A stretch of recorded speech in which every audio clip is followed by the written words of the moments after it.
Aku tak setuju pergi ke dokter Jawa itu. Ia macam tukang sihir. Lama-lama kita jadi Jawa semua. Sudahlah, kita ke Bapak Tibus saja.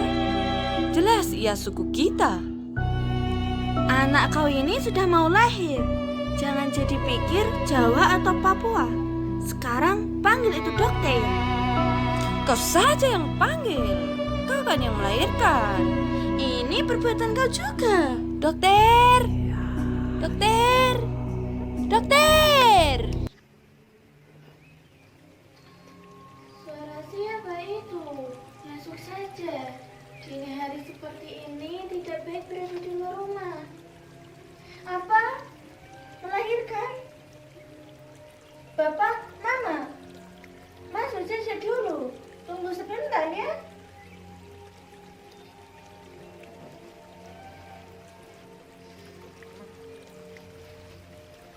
Melahirkan memang suka tak kenal waktu. Ia bisa datang kapan saja, seperti juga kematian.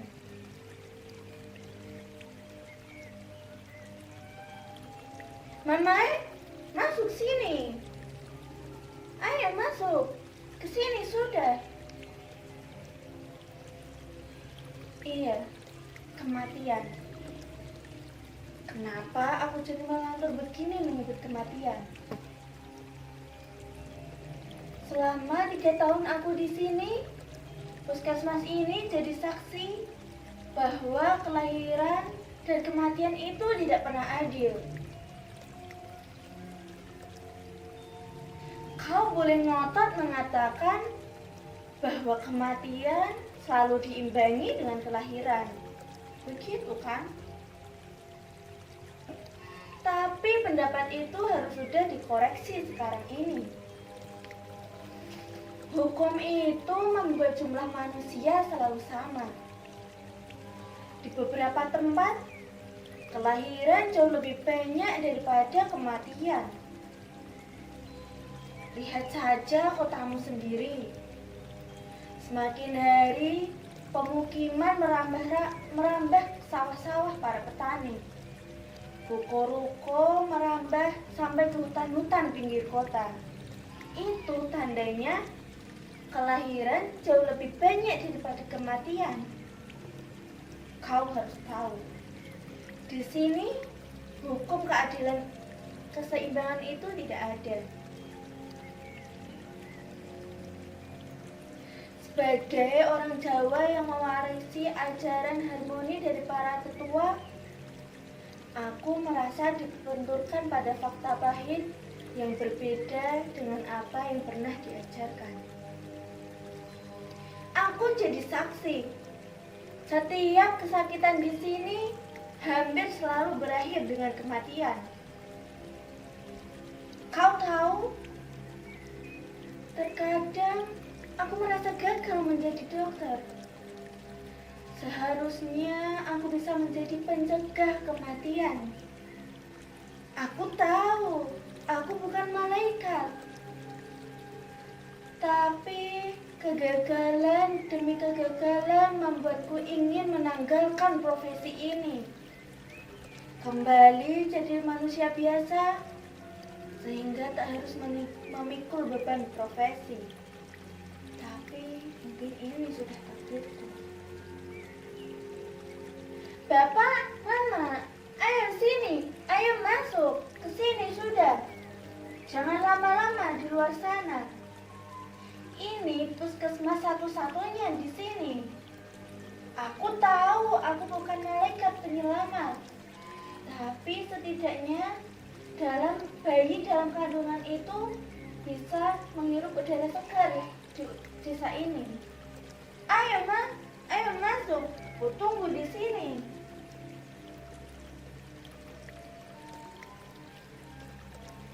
Padahal di desa ini banyak anak yang tidak bisa dilahirkan.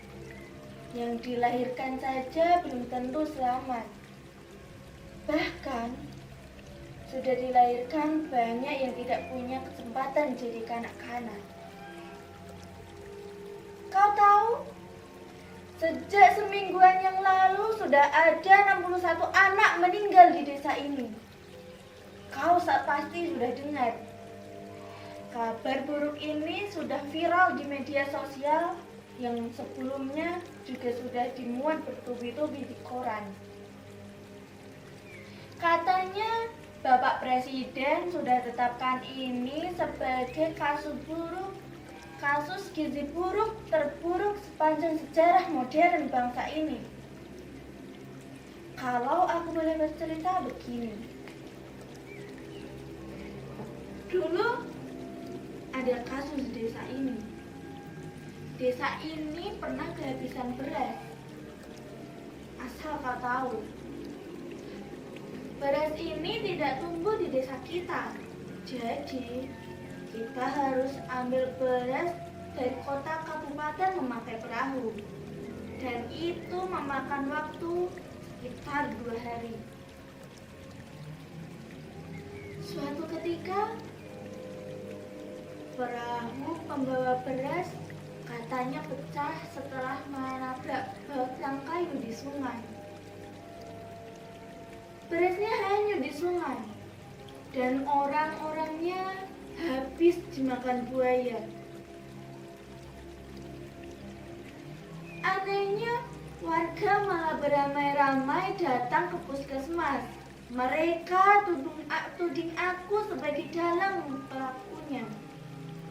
Aku ingat, Bapak Tibu sebagai kepala suku paling keras bilang begini.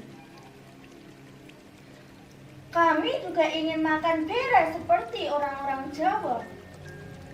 Kami ini juga ingin modern seperti kau. Tolong kau bawa beras untuk kami. Ketika aku coba untuk bicara, Bapak Tibu cepat-cepat memerintahku untuk diam. Kau diam saja. Kau minta saja pada presiden utus orang-orang Jawa untuk kirim itu beras.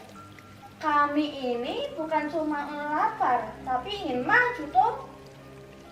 Bapak Koga yang dari tadi diam di belakang maju ke depan. Saya mau bicara. Maaf Bapak Tibu. Dokter Rahayu cuma mau bantu kita, orang yang sudah lama sakit-sakitan. Dokter ini juga sudah bantu kita lahirkan punya anak-anak. Semua kesusahan tak pernah minta ongkos. Jadi dia tak punya urusan dengan itu beras. Bapak Tibu kemudian memotong. Bagaimana kau bisa bilang begitu, Koga? Dulu ada niat baik dari orang Jawa kirim itu beras. Sekarang kita semua sudah makan beras. Kita sudah sehat dan modern dong. Karena dokter ini dikirim dari Jawa, pasti bisa bawa itu beras. Tidak Bapak Tibo. Saya datang dari Jawa untuk bantu kesehatan warga. Kalau terbatas, saya hanya punya obat-obatan. Mari kita bersama mengatasi ketiadaan beras ini. Saya ada punya usul. Bagaimana kalau sementara kita kembali makan sagu? Mana pula kau bisa begitu bicara? Zaman presiden dulu ada bilang, kalau orang Papua ingin modern, harus makan itu beras. Makan sagu itu cuma perpanjang penderitaan. Kami tak mau lagi makan sagu. Sagu berarti penderitaan. Karena kami ingin modern seperti kau. Sekarang cepat urus kami supaya cepat dapat beras.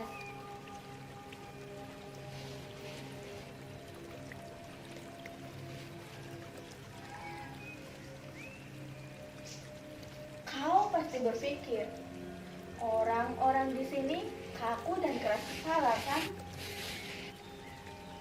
Selama di sini, aku justru banyak belajar bagaimana mereka berpikir dan ambil keputusan. Mereka selalu berpikir lurus, konsisten, dan teguh berpegang janji. Dan ini yang justru harus aku manfaatkan dengan baik.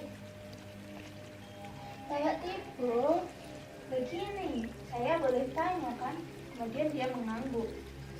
Bapak Tibo dulu berkembang setelah Mama kerjasama dengan Bapak kan? Walau ia tampak bingung, wajahnya jadi lucu ketika ia bilang, untuk apa kau tanya itu? Tanpa mereka, mana bisa kita ini ada kan? Waktu Mama dan Bapak kerja sama, mereka ada makan apa toh? Kulihat mukanya bertambah lucu. Jadi pasti makan sagu toh? Aku tahu ia mulai terjerat. Ibaratnya seperti aku langsung tarik itu jerat supaya dekat denganku. Setelah dekat denganku, aku katakan kepada dia, nah, Bapak dan Mama saja makan sagu, kenapa kita orang tidak? Orang Jawa so bilang, kalau kau berhenti makan itu sagu dan makan itu beres, kau pasti modern, tidak lagi seperti orang primitif. Kami di sini ingin jadi orang modern, toh. Bapak Tibo, jadi modern tidak harus makan beras. Orang Belanda tak makan beras, tapi makan roti dari gandum. Karena gandum hidup di tanah Belanda. Nah, kalau di tanah Papua ini tumbuh sagu, kenapa kita tidak makan sagu saja? Kita bisa olah sagu jadi roti. Mana pula bisa begitu? Tiba-tiba, orang yang dari tadi diam saja bicara. Aku sungguh ingat. Dia adalah lelaki yang datang ke puskesmas malam-malam membawa seseorang yang terluka. Ia menggendongnya, katanya, Dokter, dokter, dokter jangan banyak tanya, obati saja dia. Kemudian aku meminta dia untuk memberikan lelaki itu di sini. Iya, aku ini. Aku lihat darahnya mengucur dari dada kirinya. Lukanya cukup parah. Aku tahu ini luka tembak. Ada peluru yang tersarang di tubuhnya. Bapak, dia harus dioperasi. Saya tidak punya alatnya. Jadi, Bapak harus bawa dia ke rumah sakit kabupaten. Saya sudah bilang, Kak obati saja, jangan banyak tanya, apalagi kasih itu perintah. Ketika mengatakan itu, dia mulai mengacungkan senjatanya. Dan aku sedikit gugup. Kalau Bapak tunjukkan itu senjata, saya tidak bisa bekerja. Saat Bapak duduk sudah di sini, saya akan mengoperasi teman Bapak dengan pisau larang steril saya. Bolehkah? Itu terserah dokter. Kau dokternya. Sudah aku bilang kan, kau jangan banyak tanya. Untung saja peluru tidak terlalu dalam masuk ke dalam dada lelaki itu. Meski begitu, aku tetap membiusnya. Ketika aku akan menyuci tangan di halaman belakang, lelaki itu mengajakku. Dokter, dokter, dokter kasih mati itu saya punya teman. Kenapa dia tidak berkeret? Saya bisa kasih mati juga, dokter. Tolong hidupkan lagi. Senjatanya kembali ia todongkan kepadaku. Kali ini aku aku benar-benar sudah menguasai keadaan. Bapak, tidak ada gunanya bertempur di gunung. Mari sini, bergabung dengan orang-orang kampung. Kita sama-sama hidup dengan orang kampung, dengan republik. Bertempur dengan tentara cuma akan hasilkan kematian. Tanpa kuduga, senjatanya ia simpan kembali ke tas nokennya. Kulihat temannya sudah mulai sadar. Ia kembali menggendongnya dan pergi menghilang dalam kegelapan malam.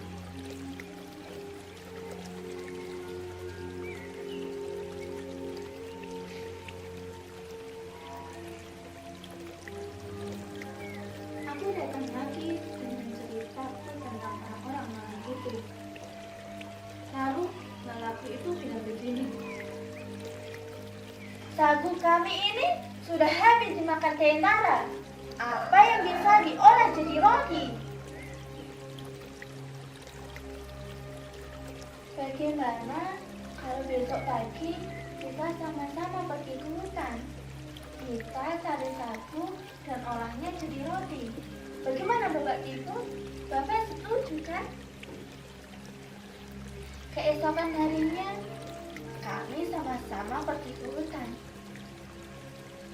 Tapi alangkah kagetnya, pohon sagu sudah hampir tak ada lagi.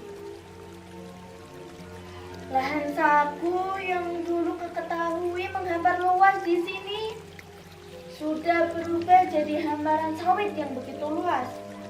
Waktu itu Bapak Tibo dan sebagian besar warga desa langsung berbalik arah dan tidak mengatakan apa-apa.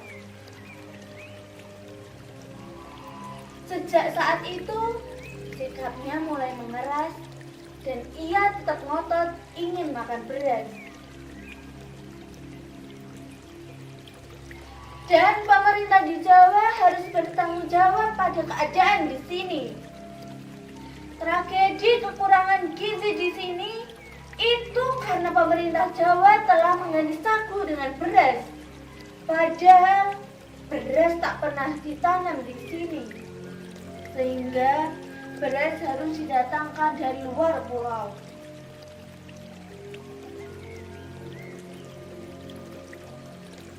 Apa? Melahirkan? Kenapa tidak langsung masuk? Mari Bapak, Mama, ayo masuk. Apapun keadaannya, bayi itu mempunyai kesempatan untuk hidup. Hidup?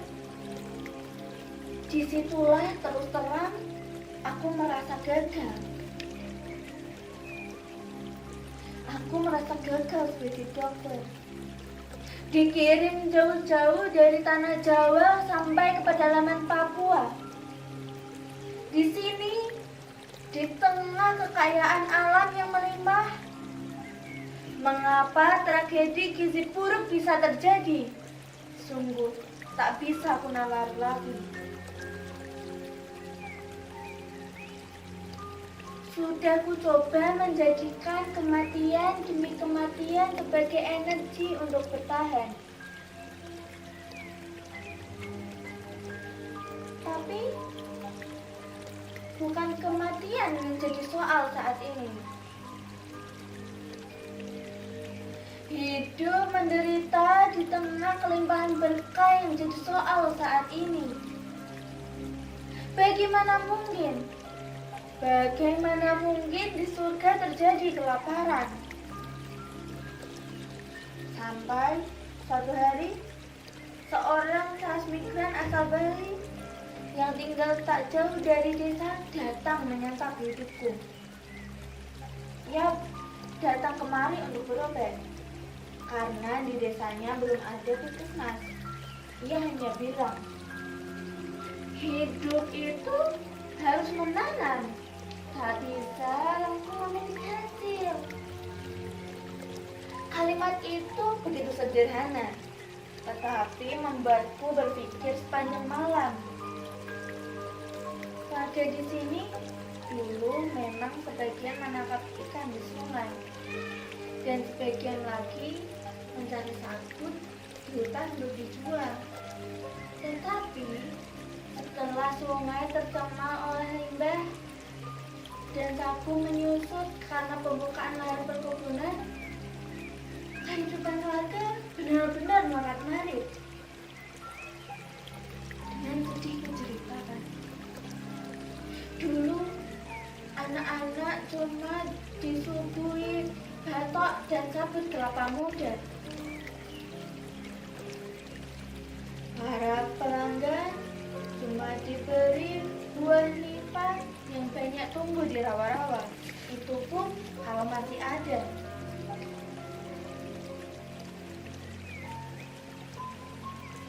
Itulah seperti yang sudah kau baca di koran-koran dan media sosial.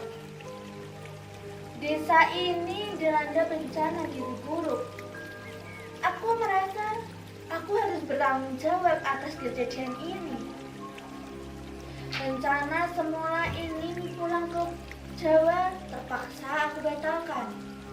Aku harus di sini bersama warga melalui segala kesulitan karena kebersamaan jauh lebih dibutuhkan dalam mengatasi kesengsaraan hidup.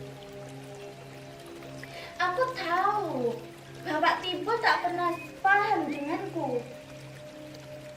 Tetapi di ujung penderitaan hanya kebersamaan yang bisa menyelamatkan kita. Hingga pada suatu hari Bapak Tibo datang ke tempatku. Dokter Rahayu, masih untung kami punya dokter. Beras tidak penting lagi, karena kami bisa hidup dari apa saja. Ini kami bawakan hiper. Kami tahu dokter juga sudah lama tidak makan beras. Silakan dokter. Aku kaget bukan main. Ia bawakan aku segenggam ubi. Ini adalah makanan paling mewah di saat-saat begini. Belum sempat aku tanyakan, ia peroleh dari mana hiper itu? Bapak Tibo berkata lagi, nanti malam kami ada gelar bakar batu. Kami undang dokter pergi ke desa. Setelah itu, Bapak Tibo pergi begitu saja. Aku berdiri terpaku di halaman puskesmas. Kepala suku yang kupikir kaku dan kuasa utama itu ternyata menyimpan kebaikan yang selama ini tak pernah ditunjukkan.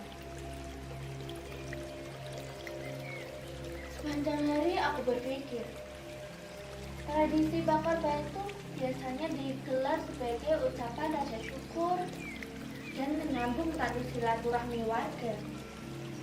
Berarti sedang ada hal istimewa yang terjadi. Tenang dokter, kami tahu dokter orang muslim, jadi kami tak gunakan itu babi.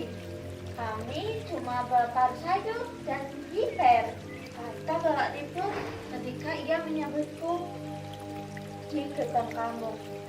Sebelum tiba di tengah-tengah desa, aku bertanya kepada Bapak Tibo, Bapak, kalau boleh tahu, dari mana seluruh hiper yang dipakai untuk bakar batu ini? Ia tak segera menjawab.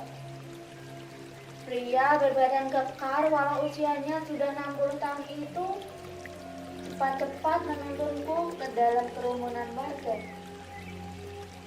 Di tengah-tengah kampung, warga sedang membuat lingkaran api.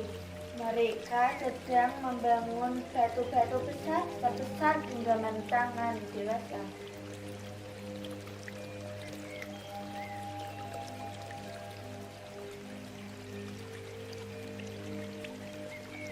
Di tengah kerumunan warga itu, terdapat orang-orang yang berasal dari luar kampung. Mereka dengan cekatan melakukan pekerjaan menyusun batu, lalu memasukkan hiper dan sayur. Aku tahu tradisi bakar batu lebih banyak dilakukan oleh suku-suku di pegunungan Sriwijaya karena mereka penghasil hiper. Di antara kerumunan warga, tiba-tiba aku menangkap sesosok yang berbeda. Seseorang di antaranya yang kukenal sebagai transmigran asal Bali. Dia dulu pernah berobat di puskesmas. Ia ditemani oleh 5 orang lainnya, mungkin saja sesama warga transmigran. Silakan dokter, saya kenalkan ini orang yang sudah kasih kita selamat dari kelaparan, kata Bapak Tipu. Setelah memberi salam kepada para transmigran dan ketua suku di pedalaman, aku bertanya, jadi Bapak yang sudah bawa hiper ke kamu-kamu? Seseorang yang berpakaian seperti kepala suku menjawab, kami menanam ini semua di tanah Papua.